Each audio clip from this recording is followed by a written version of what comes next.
This week is International Nurses Week, and Saturday the 12th is International Nurses Day. And I've turned my social media over this week to my daughter, as she is the renal sister at Manchester Royal Infirmary. So I just wanted to celebrate her and all the other nurses out there because they do an amazing job. Now, I've told a little bit about Elaine's story of the week, with her blessing, by the way. I have spoke to her about it. But there's part of it that I haven't actually said in my social media. And that is when she was at school, she actually wanted to be a coroner. And she's always had a morbid fascination about death.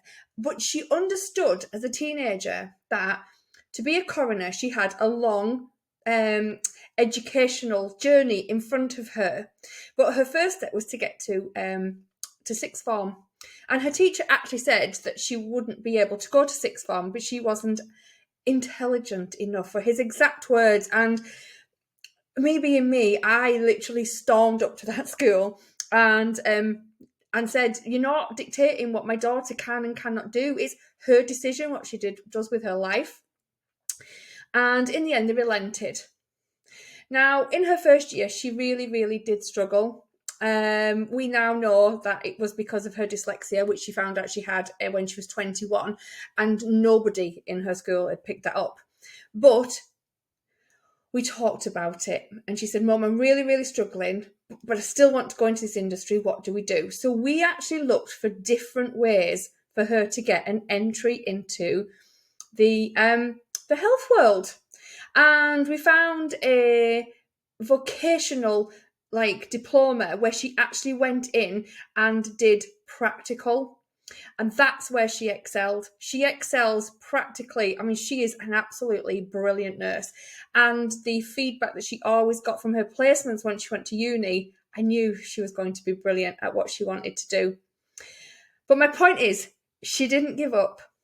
She didn't sit there and think, "Oh, I can't do this academically," which she really did struggle with, no help. And we talked about it and found a different way.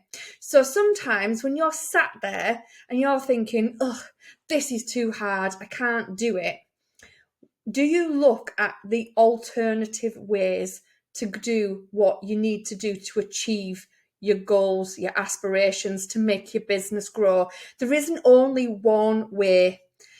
There's always different ways to look at things. And I think it's having that mindset, the determination, the drive to know exactly what you want. My daughter was laser focused. She was getting in the health industry.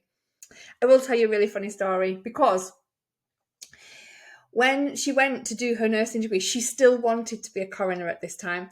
And one of her placements was in recovery operations. And she said to me one evening on the phone, she was like, "Mum, I don't like it here. My patients don't talk back." And I was like, "Well, you're not going to like it as a coroner then, are you?" I said, "Because I think you'd be pretty scared if your customers talk back to you." So I think she realised at that point that actually she was meant to be something else. And then she went to she went to Charlie into the renal unit, and I knew from day one that was her vocation.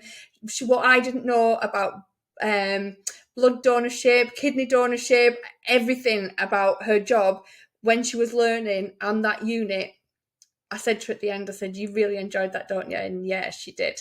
And she was really lucky because she got her dream job straight away at Manchester Royal. So that's what determination gets you. That's what drive gets you, and knowing you want a clear focus on what you want to do.